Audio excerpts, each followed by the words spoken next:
Good evening. I'm Dr. Bircher, and welcome to our Tuesday night talk. We do this once a month. Different subjects. This month, fibromyalgia. Next month, we're going to do one on weight loss in January, actually, second week in January. And we also have on the slide, it says Dr. Bauer. He's not here tonight. Instead, we have Dr. Sue, who is our nurse practitioner who works in this office. And we'll be going back and forth and going through just an overview of what fibromyalgia is, what it isn't, what you can do about it, and then we'll take some questions at the end about any subject related to fibromyalgia. So first thing is just an overview of the medical model. And why I start with that is because that is where the official diagnostic term came from, and there's a criteria for the diagnosis of fibromyalgia, and we'll go through that and what that means. The term fibromyalgia is Latin for fibers of the body, and they have pain. So that's the simple definition. What causes it and who gets it, we'll have some statistics. How is it diagnosed, and we'll show a picture of the points where it's diagnosed, how it's treated.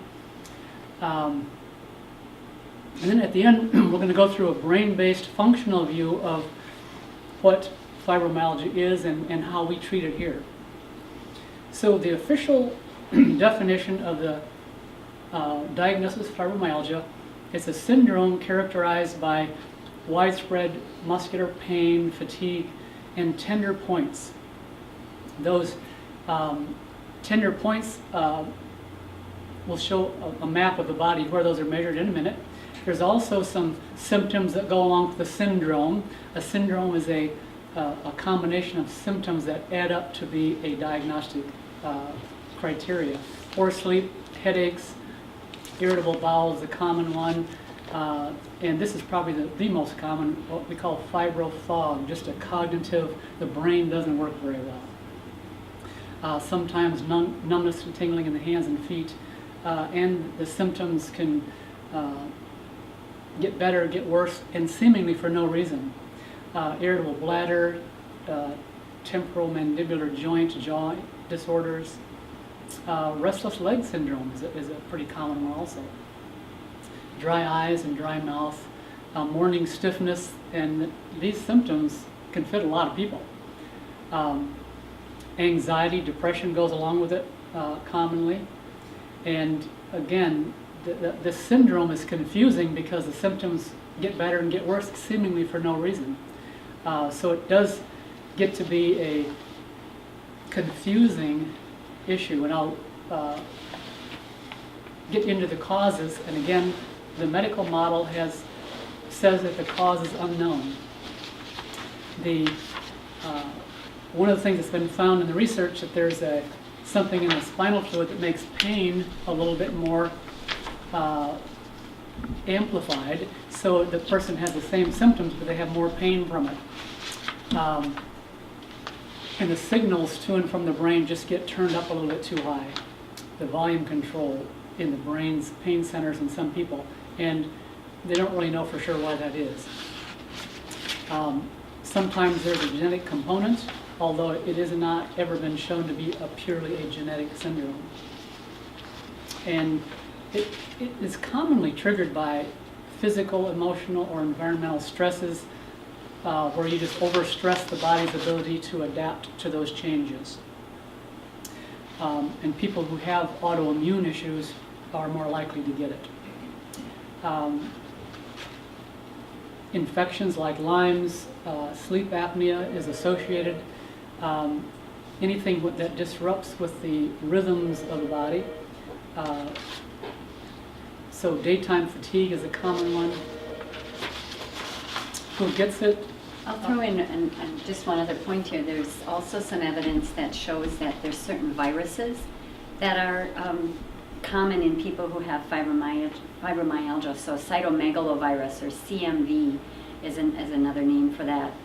They have shown that there's some people who have that as a virus as a cause. And these first criteria came from a textbook from medical text. And there's some newer research related to viruses. The numbers of people is from the medical literature says it can be as many as 1 in 50 Americans. That's a lot of people. It's most common in middle-aged women. Men and children also get it, but just in lesser numbers. And again, people with autoimmune type diseases have it more commonly. And there is a familial tendency, although it's not genetic, that we know of. The official diagnosis, according to the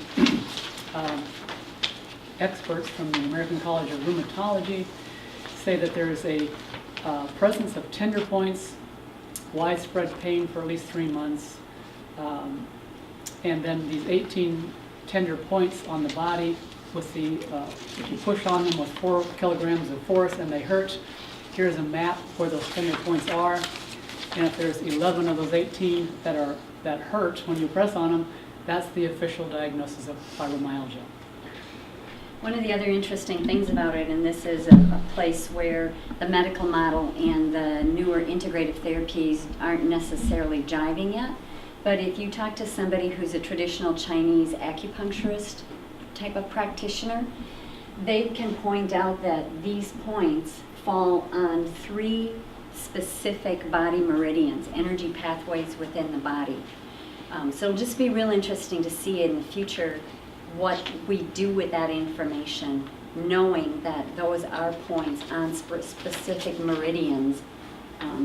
So we've got part of it as a medical diagnosis, part of it as a Chinese traditional system. Where can we go with that? What else could we learn? What could we do with it? So one of the confusing parts in traditional medicine is that if you do x-rays, blood tests, scans, muscle biopsies, they're often normal. And that's why places like Mayo say, well, we really can't put a specific cause on it, so don't know what to do about it. Objective markers of inflammation, like a blood test, again, are normal. And they try to distinguish it from other diseases, which we mentioned before. So again, how is fibromyalgia treated? Again, the medical model most commonly is treated with medications, and you see an ad on TV. It's called Lyrica. I think it is. Mm-hmm. And basically what Lyrica is something that affects brain chemistry called GABA, and in some people it does make some difference. But it has to do with brain chemistry is what the medication does. It's largely symptom-based, and there's no treatment for the cause of it, and so there really isn't a cure for it. It's a symptom-based.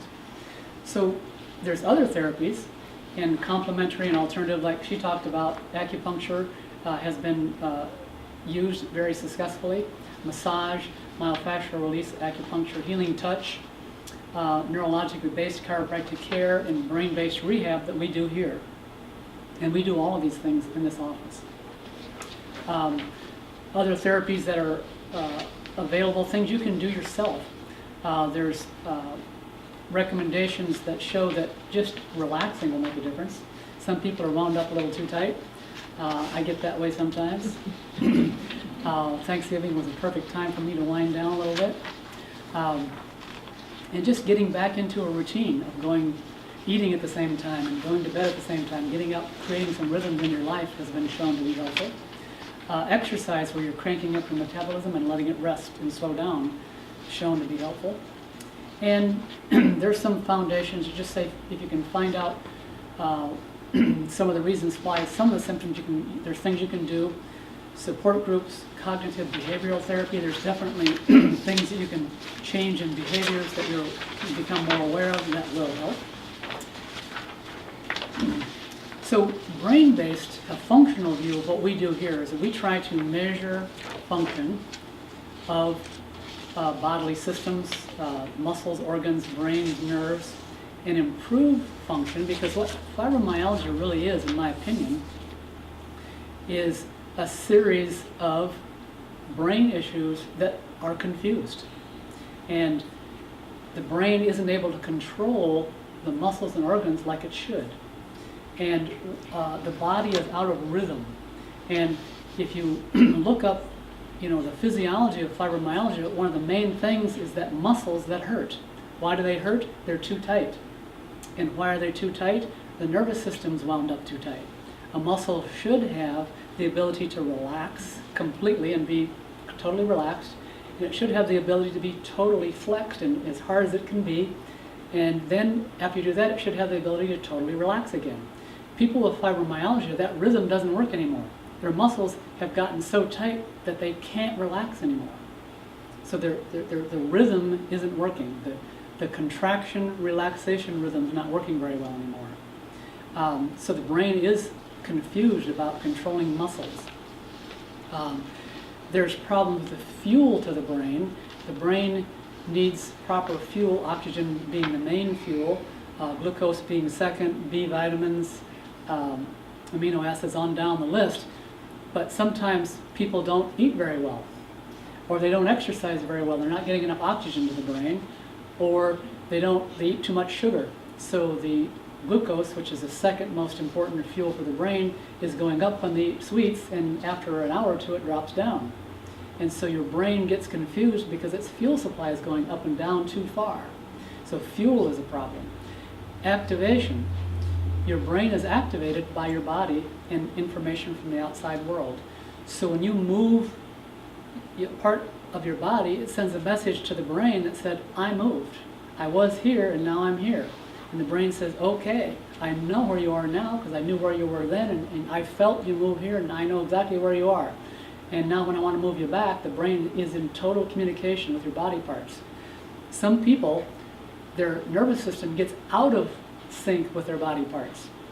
And then the muscles will just fire on their own and stay contracted too long, and any muscle that stays contracted all the time, and you can walk around the room and check a few trapezius muscles, and you'll find that's a common place. You'll find muscles that are fired too much. If they stay fired too long, they build up with lactic acid and they just hurt. So there's another reason that your body, it just gets toxic.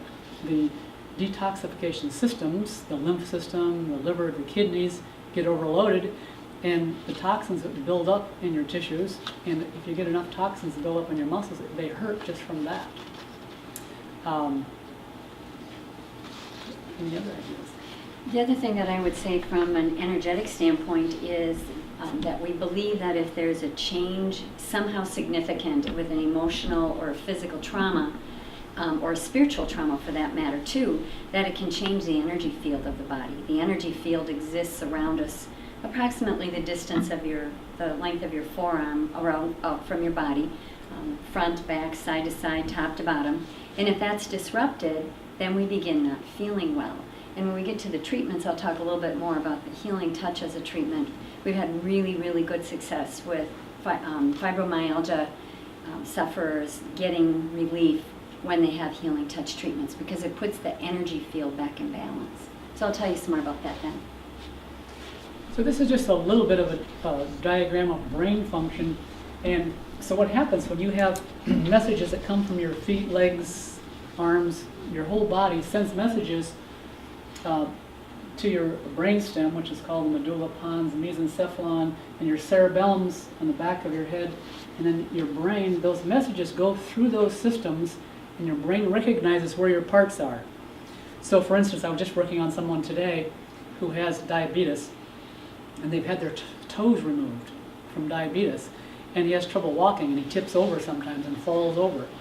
And so what I did was I used some laser and some percussion devices, and I worked on his feet to activate his nerves in his feet, under his toes, under the metatarsals. His toes aren't there anymore. But when I activated his nerves, also gave him some fuel and some B vitamins, and when I worked on his toes long enough and activated those nerve pathways to his brain then recognized, could feel where his toes were. When he came in, he couldn't feel his toes. And if you can't feel your toes, you're going to have a tendency to tip over. And so by activating those pathways from his toes, going up through the nerves, legs, spinal cord to the brain, it sends a message to the brain that says, I know where my toes are. So when you walk, that message is going all the time to help you stand upright.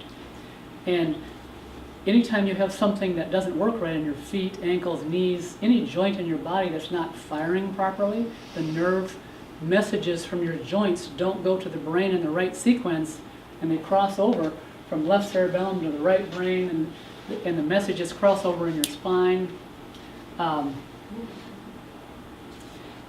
Those messages can get lost, and if the messages get lost, the frontal part of your brain literally doesn't know where your joint is.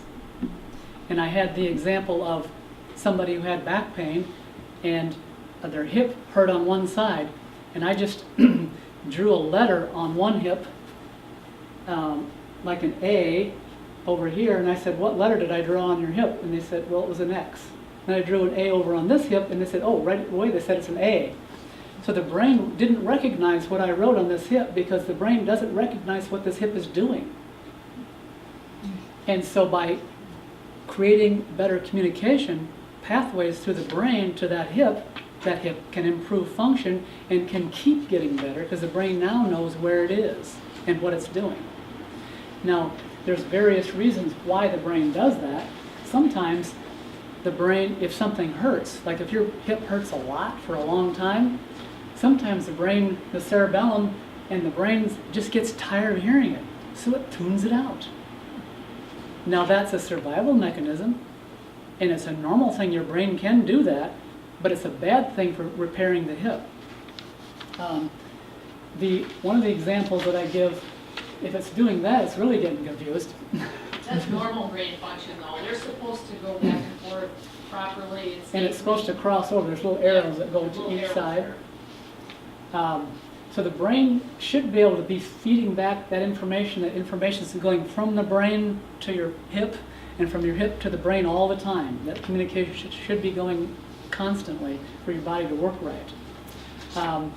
And if it doesn't do that, that's what this red arrow is for, means that if this message can't get here because it's not getting here, it's called overfiring. The mesencephalon means that the brain's not sure what's going on. It's firing too much, and those muscles, like in your shoulder or hip, are just tight all the time. And again, if they're tight all the time, they build up with lactic acid and they just hurt. And then they don't move right. And so the systems that get disrupted can be any joint, muscle, organ system, and they interfere with the brain's ability to send the messages. I wanted to get, if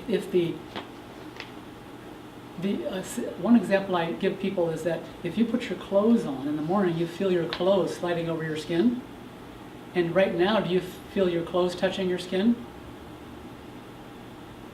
No. Your brain tunes it out because your brain knows that you have clothes on your skin, but your brain goes, oh, I know it's there, it doesn't matter, I don't need to feel that anymore. But the sensation's still there. The sensitive fibers in your skin still feel your clothes there, but the brain says, oh, it's not important, I'm not going to pay attention to that.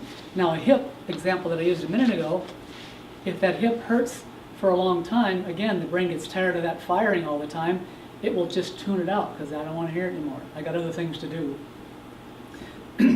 Tuning that hip out again, it won't heal very well. So we need to tune it back in and fix what's causing it to misfire. And when you have a pain in your hip that's there for a long time, then that muscle doesn't fire properly anymore and it gets tired. And if it gets tired, then you don't walk right, and it just creates this long-term confusion in the body, because there's three stages of malfunction. If you have a hip that just gets out of place and everything else is working right, you can just reset the hip and it will be okay and work just fine and not hurt anymore. If it stays there for a week or two, you'll start to walk funny around this hip that hurts. And then if you do that for a few months and you're starting to walk funny, the brain starts recognizing that, well, he's walking that way all the time, that must be normal. So the brain shifts its normal, that abnormal hip has now become normal. That's chronic. And so when you correct a chronic problem, not only do you have to reestablish those neural pathways, get the muscles to work and the joints to work, you have to retrain the brain to a new normal. That's called rehabilitation. And when you do all of that, you can get it back to normal function ideally. Now, if the hip is worn out, that won't work, but ideally you can do that. If the electrical energy in the brain gets really disrupted, you can get headaches, sensitive to light, just light is too much firing, blurred vision, increased sweating, lots of different issues with sleep, heart rate that's too high, and for no reason. People who have a heart rate of 90 beats per minute and they're just sitting there relaxed, it doesn't make sense. The brain is overfiring. Irritable bowel syndrome, the bowel is overactive and there's no food in there. And instead of it having a rhythmic contraction and relaxation moving the food through the intestines, the muscles are just firing at random, and then the food doesn't move through properly, and it disrupts digestion and elimination. And everybody knows when they have an unhappy intestines, you have an unhappy brain too. Urinary tract infections can come from when the nervous system doesn't empty the bladder properly. And blood pressure can be from overfiring brain. And then the symptom from the earlier ones that I gave, fibro fog, that the brain just feels foggy, it doesn't work right. Memory, reading, those type of things. So there's many things that people have just short bouts of depression, anxiety, and they can go away because the brain just isn't firing right. A couple more symptoms of adding and subtracting.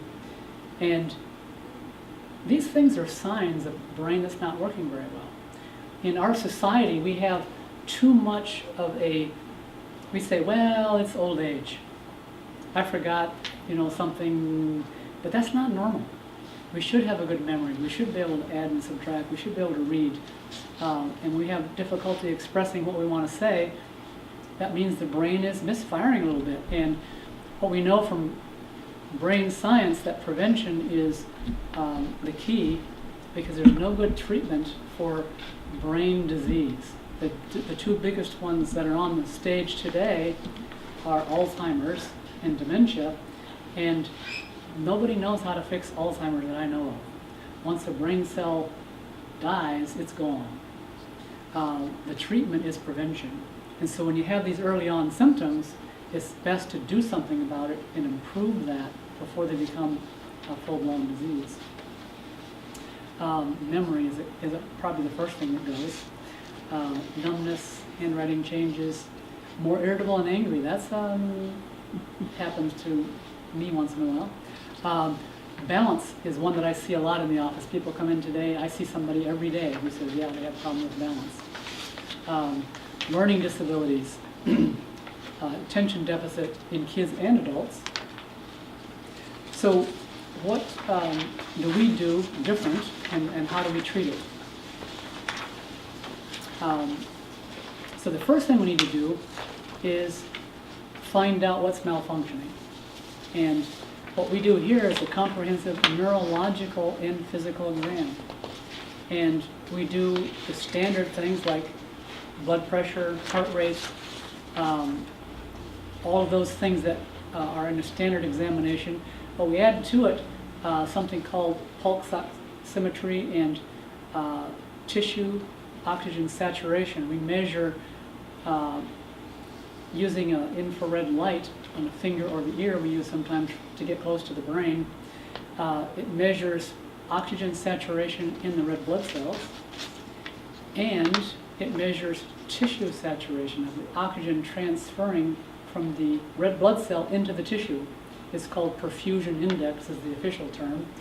And very commonly we find people who have low tissue saturation.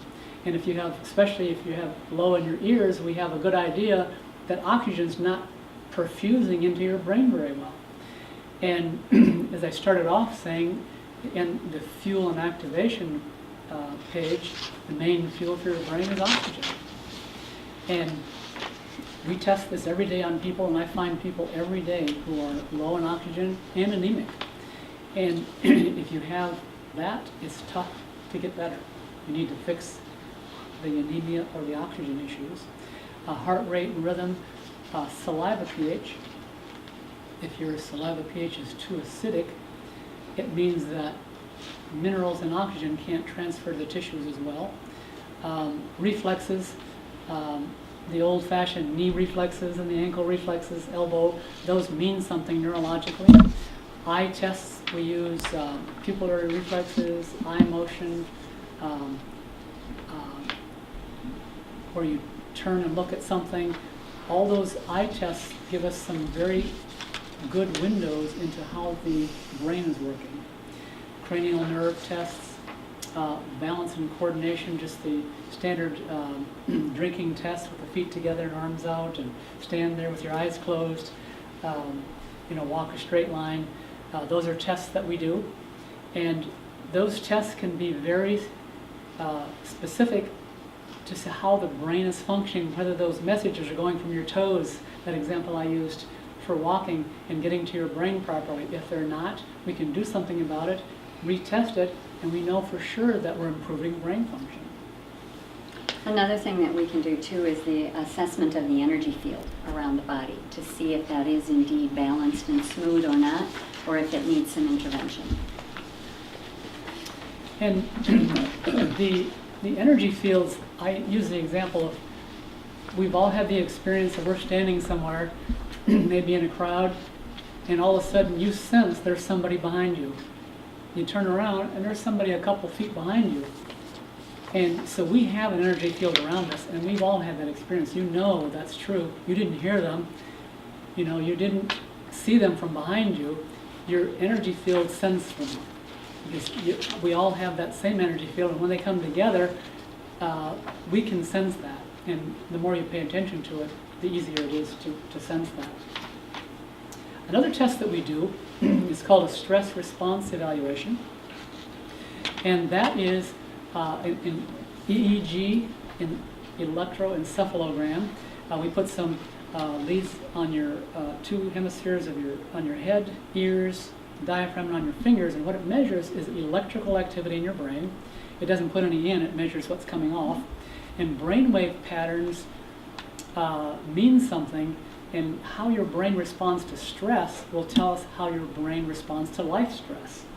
Because the stress response evaluation gives artificial stress. Actually, it has you do a math test, counting backwards from 1,000 and subtracting by sevens. And then there's some barking dog and a dental drill, jackhammer, the noises. And then there's rest periods, and there's different artificial stresses, and it measures what your brain waves are actually doing in a stressful situation. And how your brainwave patterns respond to stress will make a difference in how you heal from any issue, hip pain or fibromyalgia or any condition. So with that information, we can design a specific treatment plan to help balance brain function, brain response to stress, and then once we get the brain functioning better, then your body, physical modalities that you do to your body will all work better and last longer.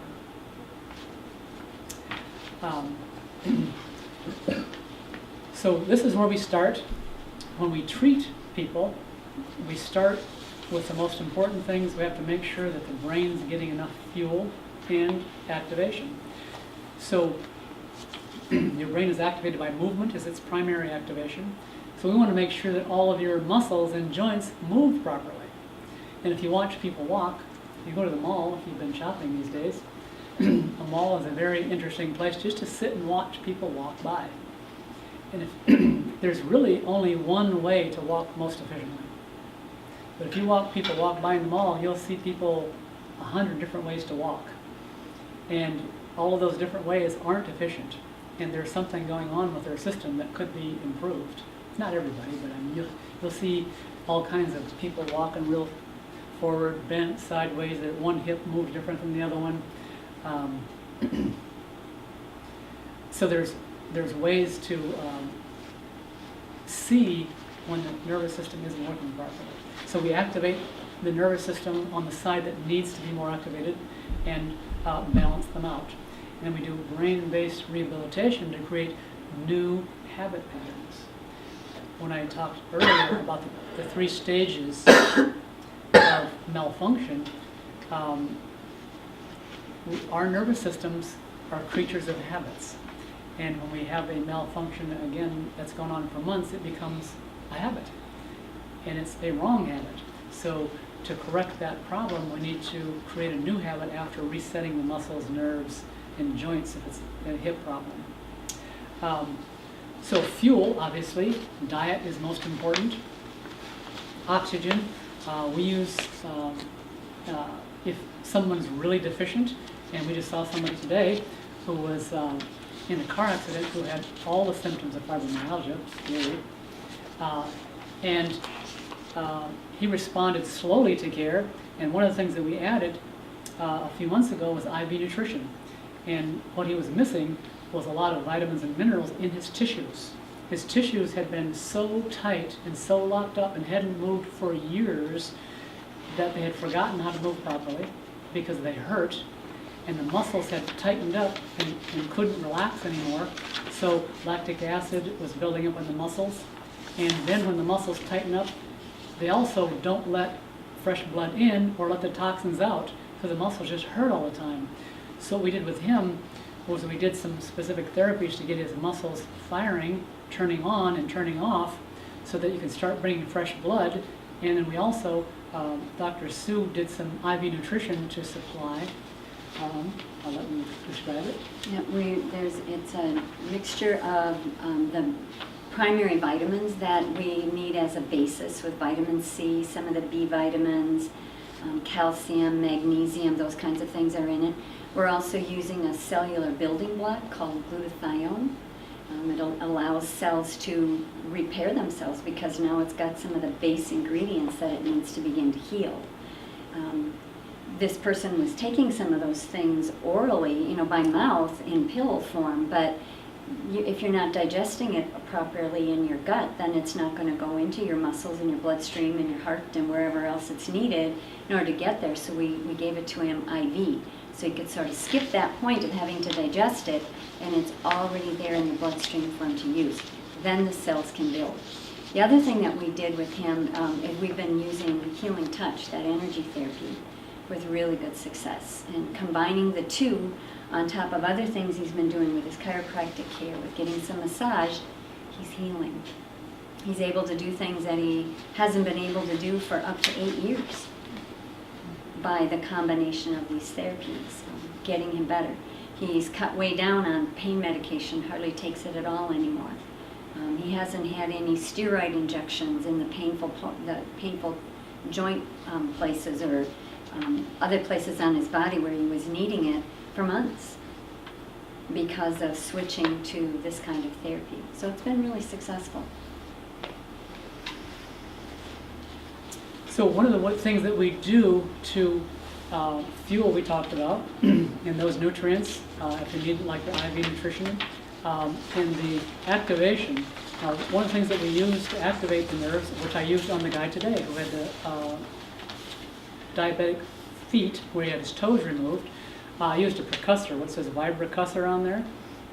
It's a vibration where that little head at the top moves straight in and out like a jackhammer. And what that percussion does to the nerves is it fires certain nerves in your skin and joints and sends a message to the brain, a particular kind of message. I also used a cold laser, which is not on this picture. A cold laser I ran from his foot all the way to his head, and that helps to energize the nerve pathways. There's also the adjuster on the left-hand side of the picture. It's a gentle instrument that we use to adjust the joints and the muscles in the body. And then the one on the right-hand side is just the same thing, only just it's a hand-held device, whereas the other one is motorized.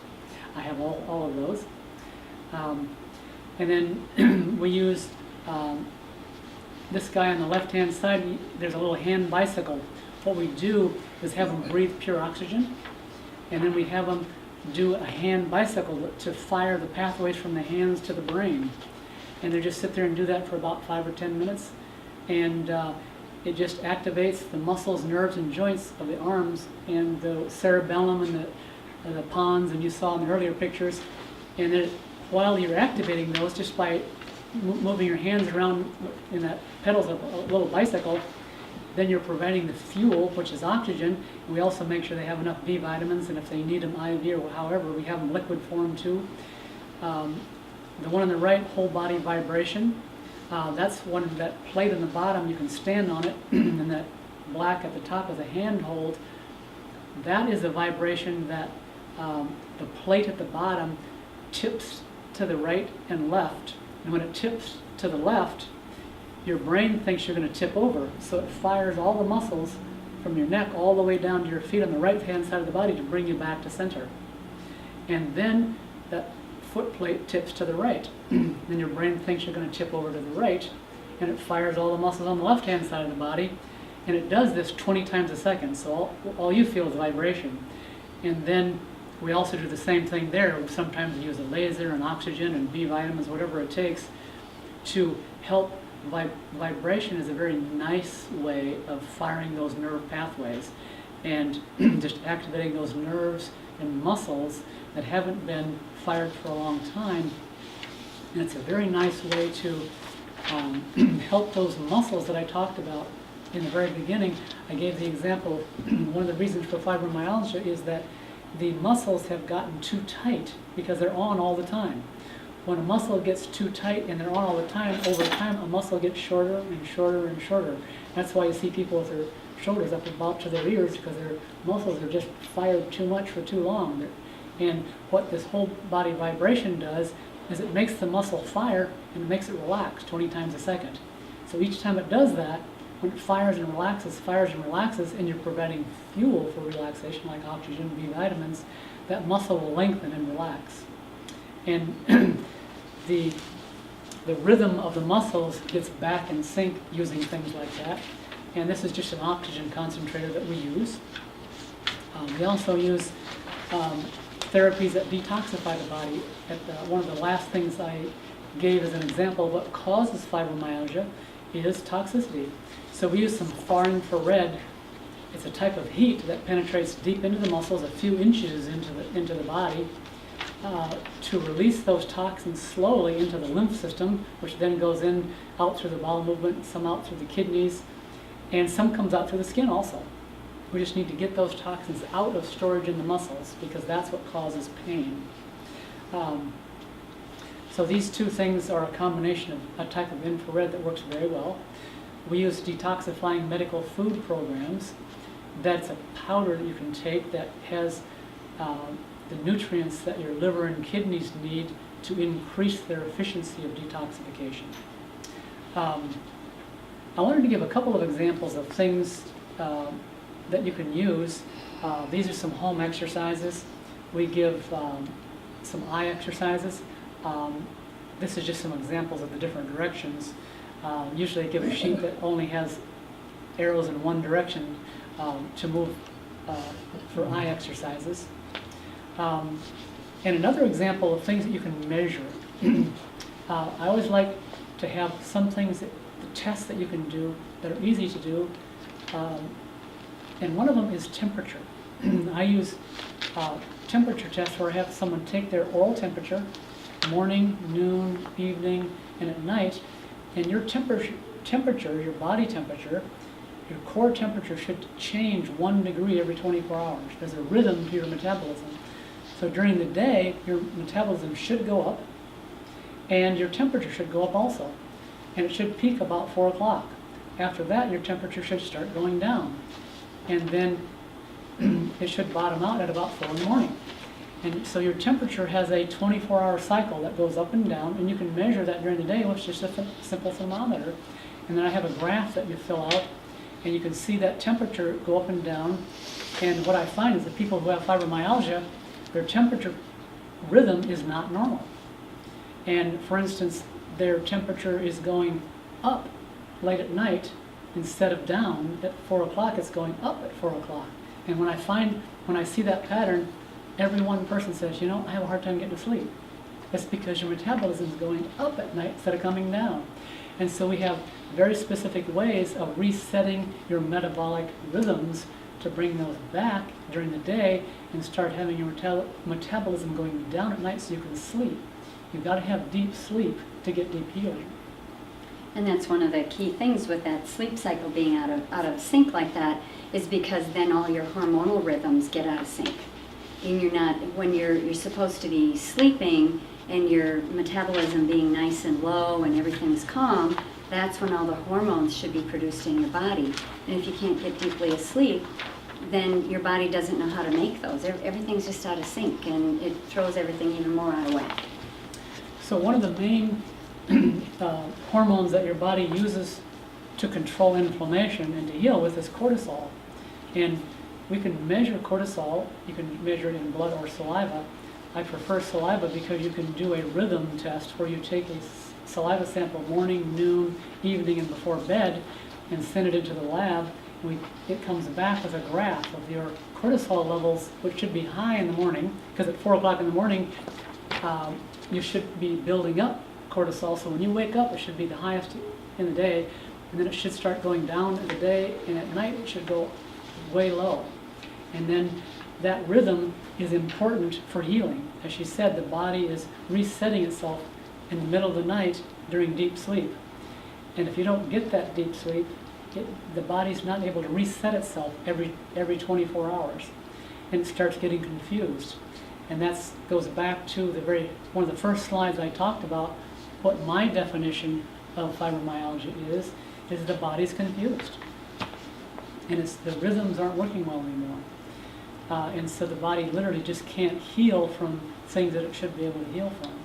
And there's not a magic pill or potion you can take to fix those. You have to get those rhythms reset.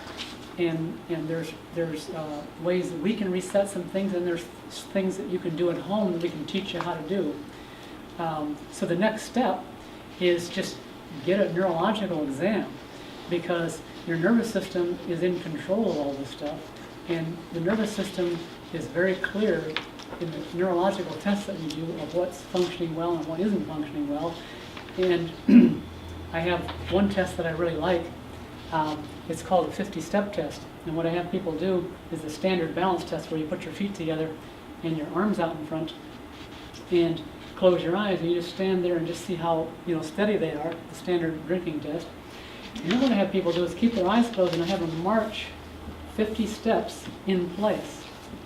And what happens, people who don't have good control, that sensor from their feet, ankles, knees, hips, spine, neck to the brain, to tell the brain, where the ground is, I have them close their eyes and take 50 steps, and they'll go forward, they'll go all the way they'll walk 5 feet ahead, and they think they're standing still. Some people walk forward about 2 feet and turn left 45 degrees. And almost always, when they do that, when I do the brain tests, their neurological tests are all weak on the left side. So when they do their step test, they start turning to the left, and then have them open their eyes, they go, whoa, because they thought they were standing still. And so the feedback to the brain isn't working right. And then what we do is we balance those pathways, reset them, rehabilitate them, and do that test over again, and they can stand still and walk 50 steps. And so these things are very measurable. These aren't mysterious things that we can measure, do something about, and remeasure, so that we know absolutely for sure that we're improving neurological function, getting those rhythms and neurological pathways working again, get those muscles so they can contract fully and relax fully, getting the organs so they can turn on during the day when they should, and turn off during the night when they should turn off. We should have good activity during the day, and at night we should be able to go into deep sleep. And very specific ways to reset all of those things, and that way your body is set for better function, and the ability to heal will be way better from anything. Fibromyalgia is just what we're talking about tonight, but really, when you set the body up to function like that, it can heal from anything better. So that's the first thing. We happen to be doing a special because of this talk, and so we have a special deal. You can check with the front desk if you want to take us up on that or give us a call. So we like to go through our talk and then just open it up to questions. So any questions about I it? just want to tell a little bit more too about Healing Touch first before we go to that point. Healing Touch works on that energy field that's around the body and smooths and balances it out. A lot of times what I find when I'm working on people who have fibromyalgia is that there is some changes in the energy field, particularly down in the lower part of the body. And if we can get that balanced out, the rest of the body's energy field seems to become more in sync. People find that a half hour to an hour treatment, you're fully clothed, you just lie on a table or in a reclining chair. One thing we have you take off is your shoes. That you get very deeply relaxed, and people start feeling that their sleep improves, their general well-being improves, they're able to function at a higher level than what they were able to before. We find that for some, they get an effect within a couple of hours that lasts for maybe half a day or so. But sometimes too it takes a couple of treatments, like maybe 3 treatments before you're noticing a real change that is beginning to last for a period of time. But the way the Healing Touch is done, we work in that energy field with just a sweeping motion of the hands like this, or we might hold our hands either over an area or very gently touching on the, like say the shoulder or the arm or the stomach or wherever it is that there's a change in that energy field. I did a research study a couple of years back, and it was with patients with arthritis. That was what I was looking at the time. But what we found from the study, they improved with Healing Touch with their arthritis, but the people in the study who also had fibromyalgia had the greatest improvements of any of the people. And I've seen that consistently as I've done Healing Touch treatments on patients for fibromyalgia. It can be very effective.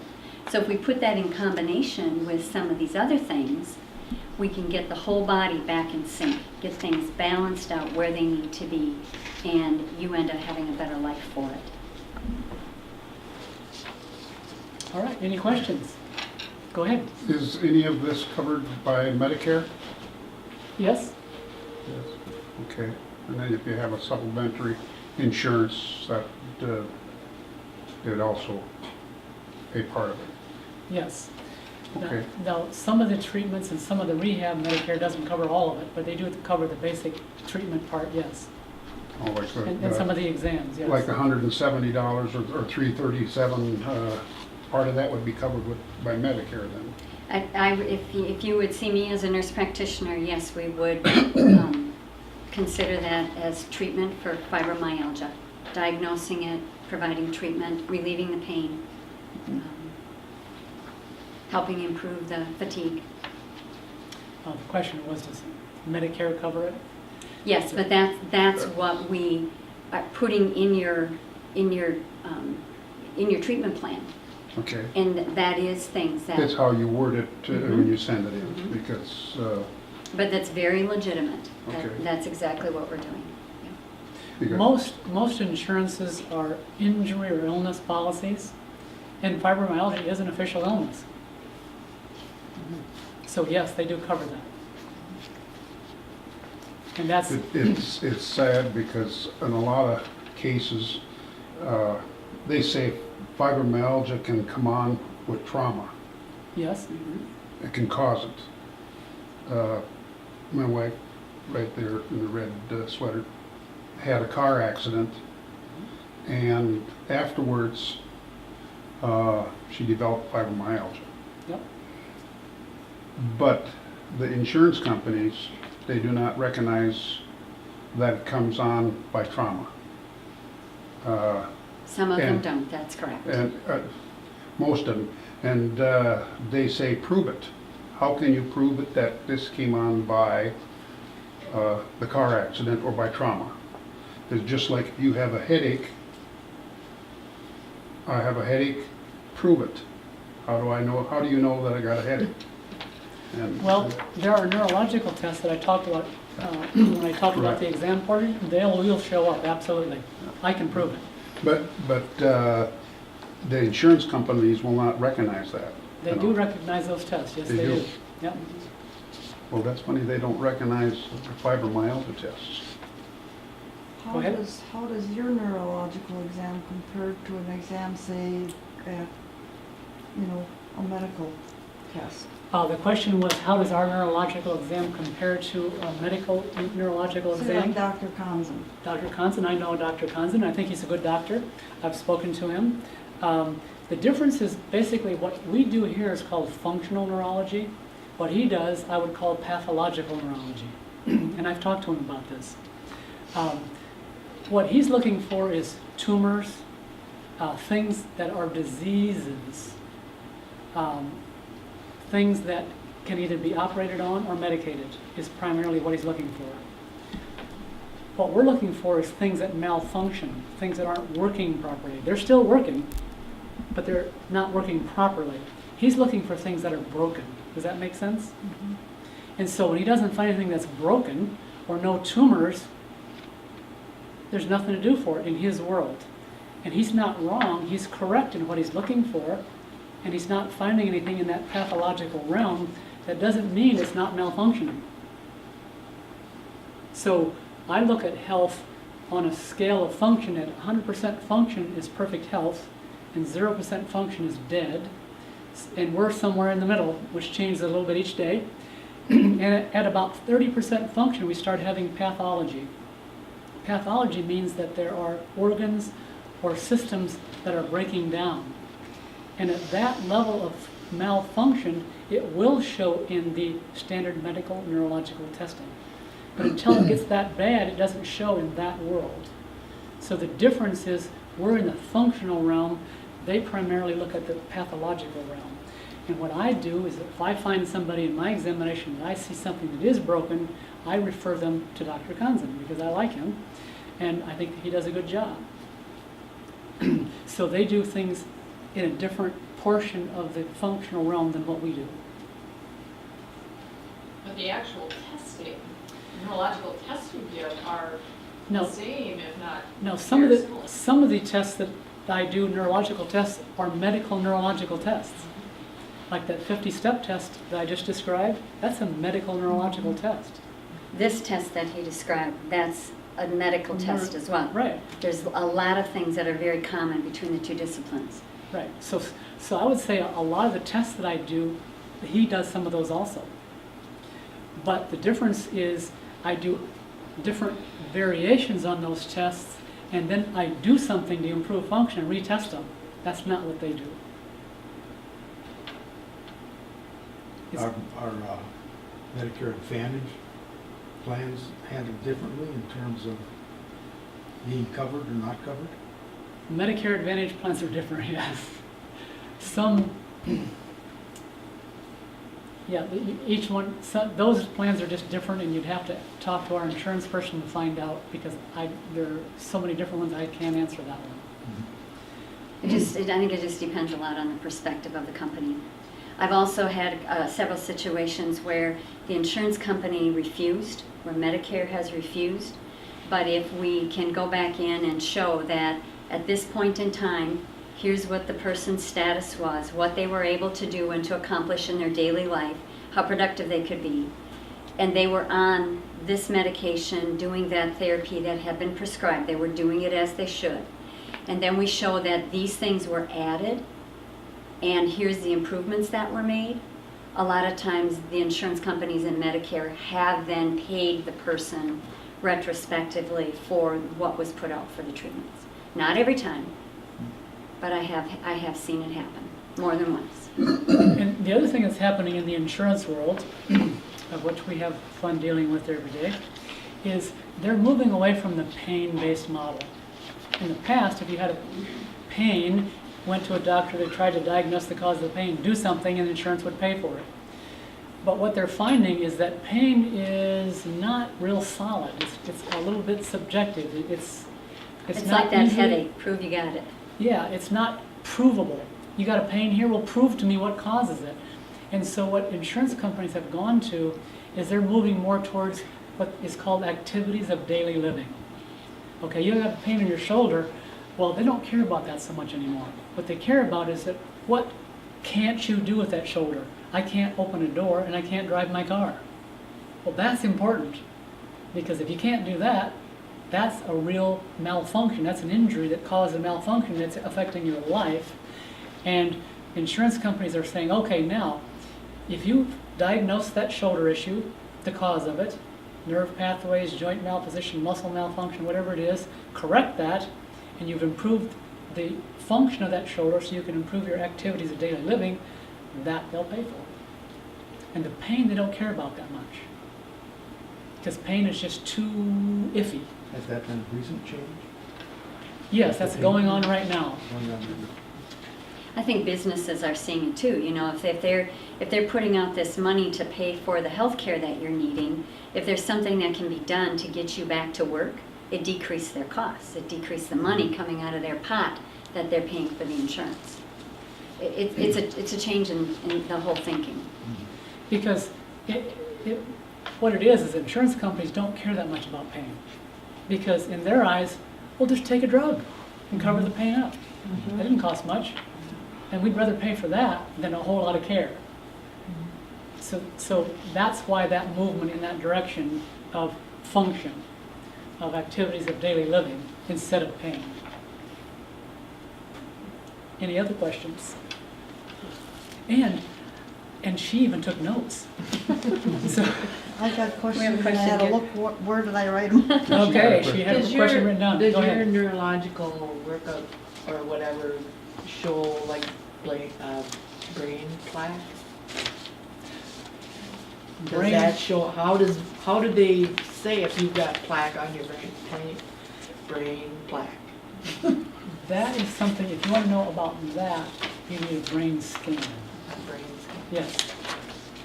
But does, it affects the function of the body, it affects the function of the brain? Absolutely, yes. Yeah. That's The true. nerves that are affected in that area of the brain have decreased or no function because of the plaque being on them.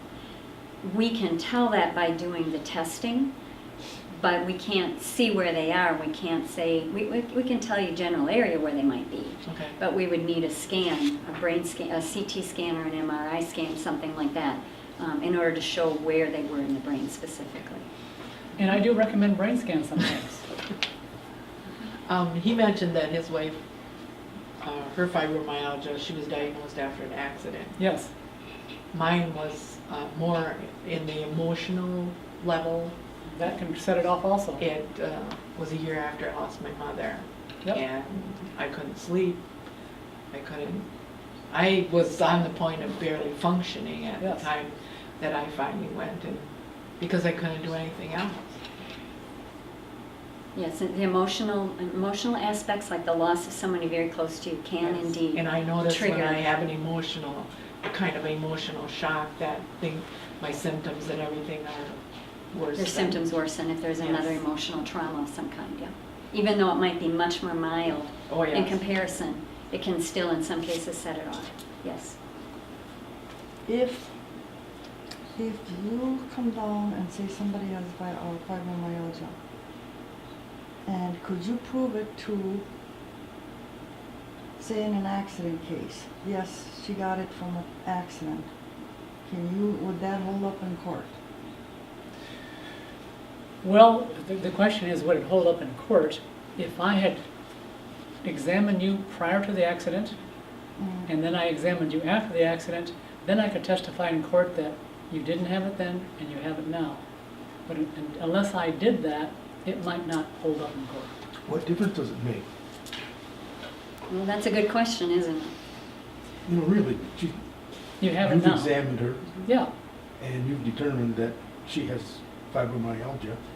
It doesn't make any difference if she fell down the steps and got it, or if she was in an automobile accident and got it, or Well, or a trauma. it does in a case if you want the automobile accident insurance to pay for Or it. the insurance company, that insurance company, Right, rather than the Medicare. Correct. Or medical insurance, okay. So the medical insurance will always pay for it, whether it wasn't, not always, but I mean, you for get. the most part, yes. Yeah, for the most part, regardless of where it came from, once it's been diagnosed. Right. Some medical insurance will send you a questionnaire and say, how did this happen? And if you say a car accident, they won't pay for it. They say you should have your car accident insurance pay for it. So you have to be a little careful about how you So say. that's where the catch comes. Yes, A person could be absolutely honestly truthful right, and just say that, and eliminate any automobile accident, and just say sometime in Right. October of year 19 now, hopefully, or 2000, whatever, I started noticing these symptoms. your question is a good one. In the Affordable Care Act, of which I won't get into the politics of it, but I can give you some ideas of what that means. The Affordable Care Act is about, don't worry about what caused it or pre-existing conditions. You have fibromyalgia, go for it and cover it. That's what the Affordable Care Act, part of what it's about. Let's treat it, get you on your feet, get you back Get functioning you in better. society. That's what it's about. And the other thing it's about is, the Affordable Care Act is very much about preventive health care. It promotes preventive health care. And we do that here, and we feel it's very important to prevent diseases. I talked about that functional model that we have used here for 30 years. The Affordable Care Act says that's the model we're moving towards, because the disease model, which is what the main medical model operates under now, they do early diagnosis as what they call prevention, vaccinations and mammograms. Those are early diagnostic tools. They're not prevention tools. And the system waits until you have a disease, and then it's very, very expensive to treat the disease. So the Affordable Care Act says, hey, let's do prevention. Let's use that functional model that I just said. When you're at 50% function, let's do something and improve your function before you get that disease. So in the next year, it doesn't go fully into effect until, I think it's January of 2014.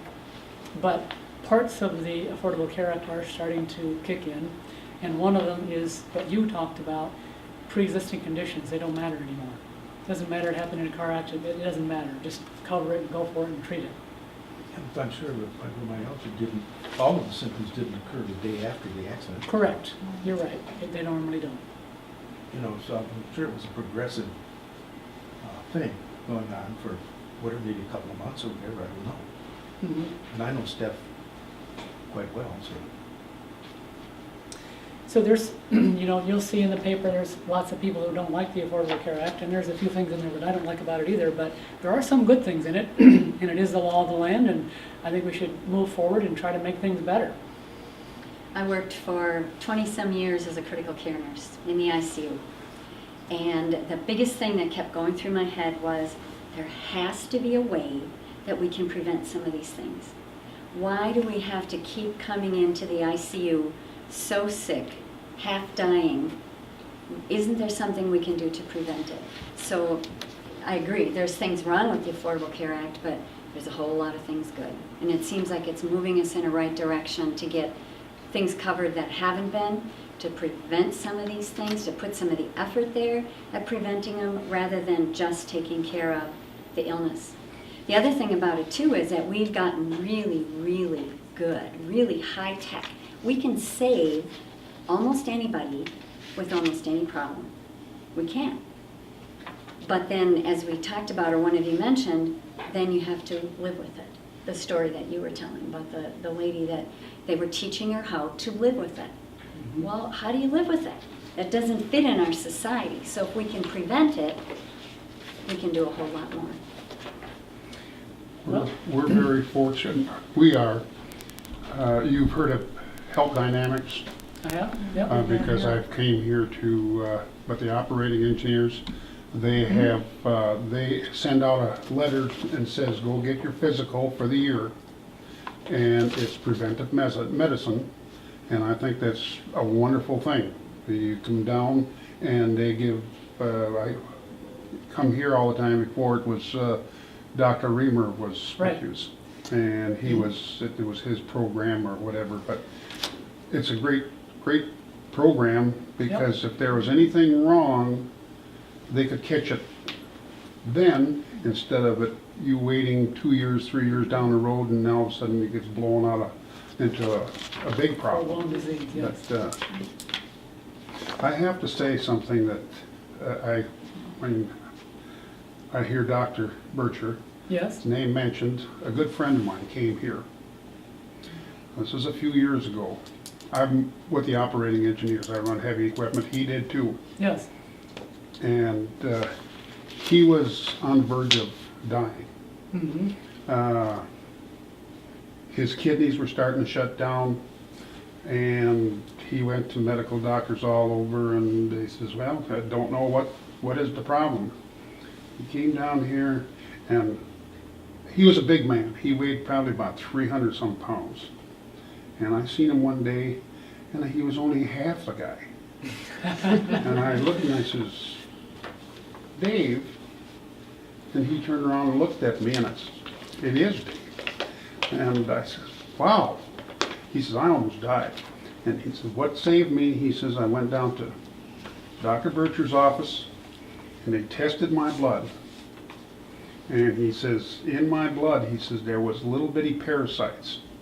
And they showed me on the little glass. He says, these guys are really having a heyday in there because they've got food supply, all they can eat, and it's a nice warm place for them to live, and they're just multiplying and they're killing you. And so he went on a regiment of vitamins and so forth, and he got cured. But he says, if I hadn't gone and gotten that blood test, he said, I don't think I'd be here. So every time I hear Dr. Bircher's name mentioned, I always think of Dave. I says, he came down here and you pulled him through anyway. Some of his weight was toxicity. Yeah, that's. And once he got that, He gained it back though. He lost it, but it come back. He liked to eat. But great guy. yes. Well, Can you use outside CT scans or MRIs for this brain scan that you say you would need or do here? say that again? Can you use outside Oh, CT sure. scans or MRIs? They wouldn't have to be retaken. Nope. Okay. We just send a request to the hospital, wherever they were taken, and they just send us a CD and they send us a copy, and we look at what you already have. Okay. And IV nutrition. I have colitis, and I cannot eat everything, and I worry that I don't eat the right way, even though I take vitamins and so on. This IV nutrition, that just goes in your IV and you It does. test and you know what a person needs? Right, and we can do some blood work.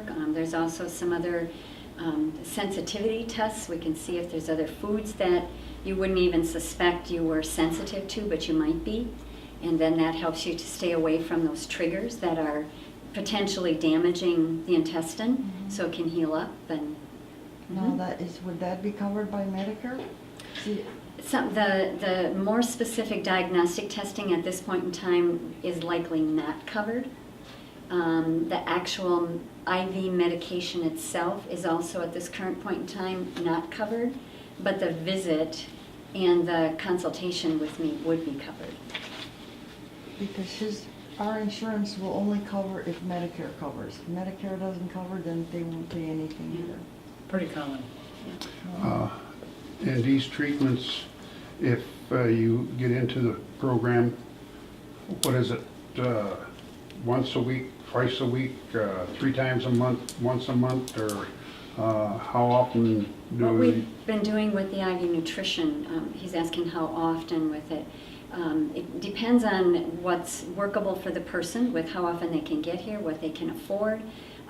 We recommend at twice a week, at least to start with, but if once a week or every 2 weeks is all that works, it will still give you a boost. Okay, like with the fibromyalgia thing, where it says, where you said it was $165 or whatever was for the month of December. If you, Oh, that if you came for fibromyalgia treatment, how often do you have to come in a month's time? 5 times a month, once a month, or? I usually start off with, depending on how bad it is. If it's really bad, I do twice a week. You know, moderate, I start once a week for a month, and then after that, we might go once a week or maybe every other week. So it does vary depending on the person and how bad it is. And I would say the same thing with the IV nutrition and the healing touch. Yes. I've just been seeing Dr. Bircher a few weeks. When I came in to see Dr. Bircher, I'd been told by both an orthopedic and a physical medicine rehab doctor that I needed to use a walker. I don't. That's good. Thank you. Awesome. I'm still in quite a bit of pain, but It's getting better. yes, sir. Did you get the IV nutrition too, or? No, I've just been having treatments with Yeah. Dr. Bircher. But a very wonderful friend of mine told me about him too. What I'm wondering about is, our insurance will not pay for me to see Dr. Bircher, but would it pay for you? Probably, because I'm a nurse practitioner. I can't guarantee though what exactly all they would cover, but it would be considered a legitimate visit to a nurse practitioner to evaluate and to do some treatment with fibromyalgia.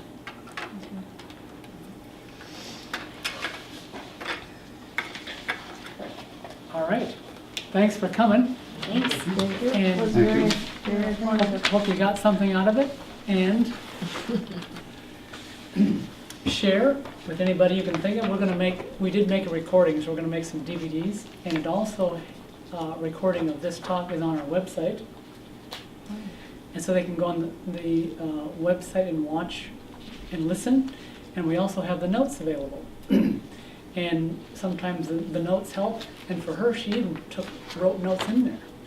So when I see that, I'm more careful what I say.